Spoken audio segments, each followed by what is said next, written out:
Season 18 is live with $200,000 worth of rewards.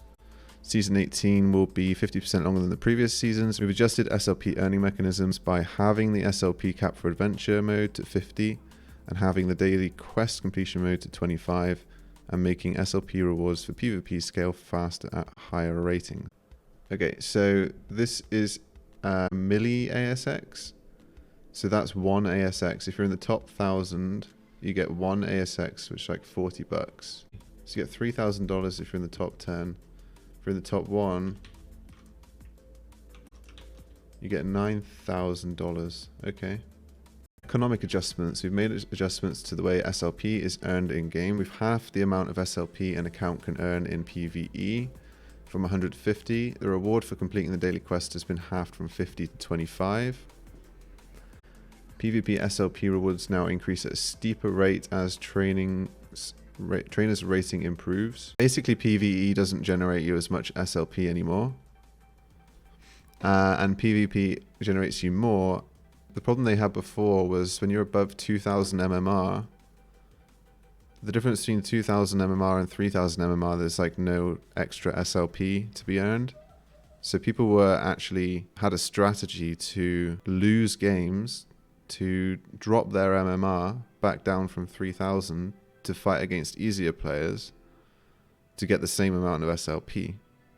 So what they're saying here is the higher you go, the more SLP you get, which was the case, but it kind of stopped at 2,000. Now it's going to carry on up to 3,000, for example. Just that will stop people from forcing lose games to drop their MMR to play easier players and make PvP more fun. So we're going to talk about this PvE stuff, but before we do, you will probably recognize this chart, right? We've looked at it many times. If you haven't looked at it with me, I'm going to explain. Okay, so this chart here shows two things about SLP. How much is used for breeding? So for example, yesterday 58 million SLP was burned for breeding. And then the other thing it shows is minted. So yesterday, minted is how much is generated in PvE and PvP and then awarded to players. And the minting is when it's claimed. So it's not when you actually play arena or PvE, it's when you actually claim it. That's when it's minted. So yesterday there was 125 million minted.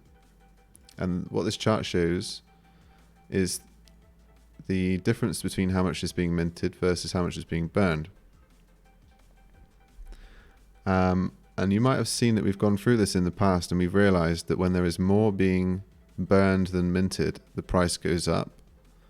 When there's an even amount being minted and burned, the price goes flat, stays the same. And when there's more being minted than burned, the price goes down. And this is because there's so much more SLP being generated by players than the breeders need to breed. The price goes down because there's lots of SLP for sale on the market and not many people want to buy it. What they're trying to do here is rebalance the SLP minting to burned ratio.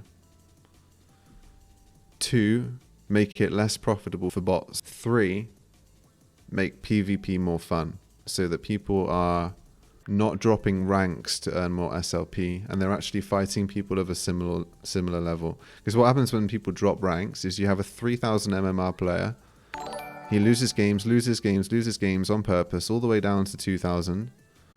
And now he's smurfing in the 2,000 category. And all the people that are 2,000 MMR are fighting against someone who should be 3,000, but he's artificially dropped himself. So they kind of explain here, these changes will encourage trainers to push their mastery of the arena and ensure that everyone is battling against competitors near their skill level. So that's the point 3. By increasing arena rewards of skilled PvP play, great trainers will push their rankings as high as possible. The current system discourages this. When good battlers aren't incentivized to try and increase their rating, many of them stay back at low levels to farm noobs. This is called smurfing, right? It makes the game less fun for everyone. Also means that players have a hard time earning SLP from arena. The arena should be fun for everyone in our community and we believe these changes will help ensure this. As more casual players enter the arena and skilled players push their ratings, arena will become more fun for the casual players. More casual players queuing will allow these trainers to match with those at their skill level and have more rewarding experience. While we rarely comment on the scholarship system, we believe that these adjustments will put upward pressure on scholar wages. Right, so this is the interesting thing, right? What does it mean for scholars? The managers that are breeding floor axes or chop suey or anything that's not PvP competitive, my best opinion is that they're going to really struggle to earn money, and the axes are going to become worth much, much, much less. Where you used to be able to buy any three axes that would get you through PvE and would earn you 250 or 150 SLP per day, they're not going to do that anymore. So yeah, maybe not pure, but it needs to be PvP competitive, right?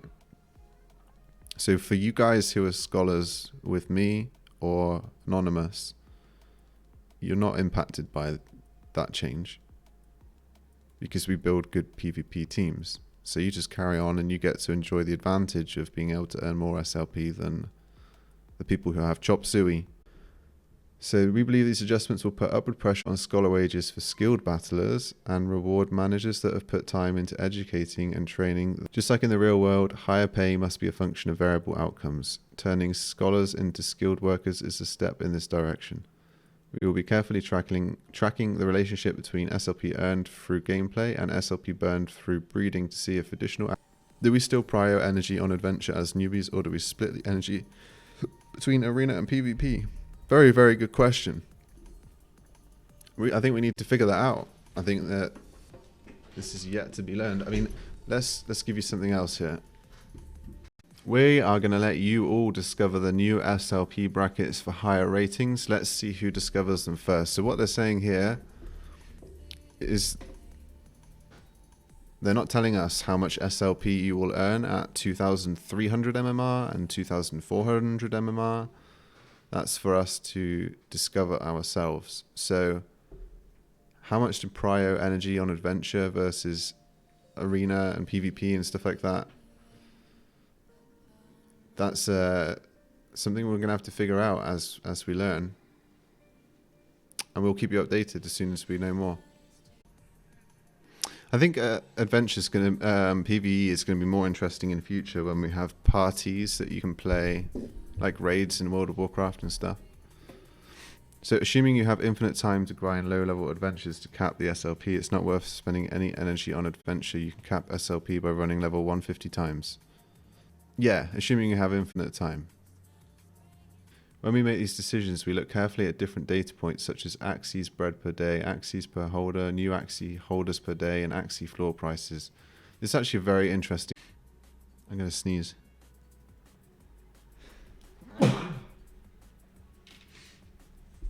Right, so axes per holder, right? Back in June, each holder had 6 axes each. And over the course of a few months, we are about 3.7 axes per holder. And if everybody had one team, obviously that'd be 3 per holder, right? So that's a very interesting stat. So what they say is, if the axes per holder spikes up violently, this would be a sign of too many axes relative to demand. So they're assuming that the demand is this trend's going to continue towards 3. And if they see a spike like this, then that would be a sign of too many axes. Alright, long term, we need to carefully use many different strategies to balance the economy. Here are some of the additional mechanics in our policy toolkit. So what they're saying is, they've got to keep the economy balanced. What levers do they have to do this? So short term, thanks to follow, wow, Isa Judilla Pamposa. So short term, adjusting the ASX portion of the breeding fee. So this currently costs 4 ASX to breed. So they can adjust that. Lately, the ASX portion of the breeding fee has gotten quite high, and this is something we are considering adjusting. So what they mean by the portion has gotten quite high is that the price of ASX has gotten high and the price of SLP has gotten low. So all of a sudden the breeding cost is mostly ASX. So they can adjust it from 4 to 2 or 4 to 3, something like that. So that's one lever they have, is how much ASX it costs to breed. And the other lever they have is how much SLP it costs to breed.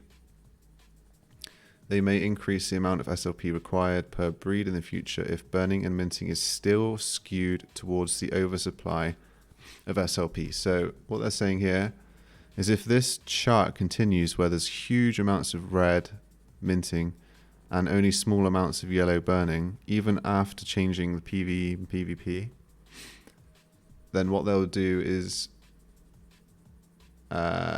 increase the amount of SLP required to burn. So what they've done, they have two ways of attacking this, right? What they've done today is they've tried to reduce the red, right? Reduce how much we are making in SLP.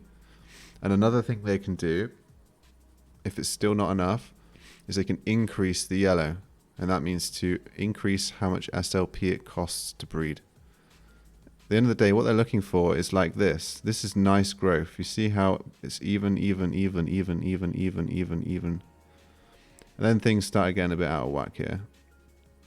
And they're trying to get back to this nice even amount of burned against minted.